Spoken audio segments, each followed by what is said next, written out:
Hi అండి, అందరికీ నమస్తే. Welcome to Anu's kitchen. ఈరోజు ఈ వీడియోలో క్యారెట్ రైస్ సింపుల్గా ఈజీగా ఎలా చేసుకోవాలో చూపిస్తున్నాను. పిల్లలకి లంచ్ బాక్స్లో ఇలా చేసి పెట్టించామంటే అన్నం మిగల్చకుండా మొత్తం తినేస్తారు. మా పిల్లలైతే ఈ క్యారెట్ రైస్ని చాలా ఇష్టంగా తింటారు. చాలా బాగుంటుంది. క్యారెట్ రైస్ చేసుకోవడానికి సన్నగా తురిమి పెట్టుకున్న ఒక కప్పు క్యారెట్ తీసుకొని, అలాగే ఒక కప్పు క్యారెట్ తురుముకి 2 కప్పులు రైస్ తీసుకొని ఒక ప్లేట్లో చల్లారబెట్టుకోవాలి.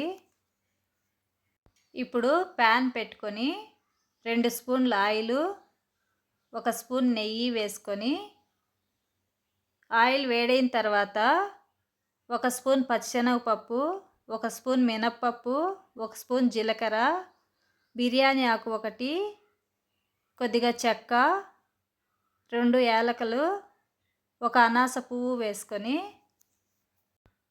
వేయించుకోవాలి. ఇవి కాస్త వేగిన తర్వాత కట్ చేసి పెట్టుకున్న 3 పచ్చిమిరపకాయలు, 2 ఎండుమిరపకాయలు, కొద్దిగా కరివేపాకు, సన్నగా కట్ చేసి పెట్టుకున్న ఒక ఆనియన్ వేసుకొని వేయించుకోవాలి.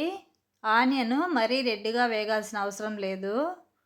ఇలా కొద్దిగా మగ్గిన తర్వాత ఇప్పుడు తురిమి పెట్టుకున్న క్యారెట్ వేసుకొని చిన్న మంట పైన 4-5 నిమిషాలు వేయించుకోవాలి.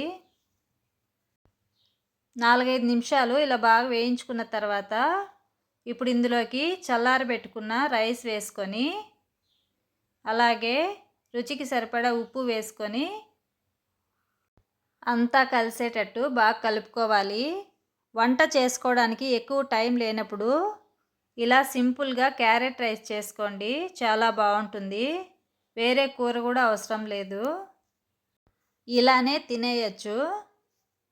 ఇలా అంతా బాగా కలిసేటట్టు కలుపుకున్న తర్వాత సన్నగా కట్ చేసుకున్న కొత్తిమీర, హాఫ్ నిమ్మకాయ పిండుకొని కొత్తిమీర నిమ్మరసం అంతా అన్నంలో బాగా కలిసేటట్టు కలుపుకోవాలి. ఇలా 1 నిమిషం బాగా కలుపుకున్న తర్వాత స్టవ్ ఆఫ్ చేసుకొని ఒక బాక్స్లోకి తీసేసుకోవాలి. అంతే అండి. ఈ క్యారెట్ రైస్ని మీరు కూడా ఒకసారి ట్రై చేయండి. పిల్లలు మళ్ళీ మళ్ళీ చేసి ఇవ్వమని అడుగుతారు, అంత బాగుంటుంది. ఈ వీడియో మీకు నచ్చినట్లయితే లైక్ చేయడం మర్చిపోకండి.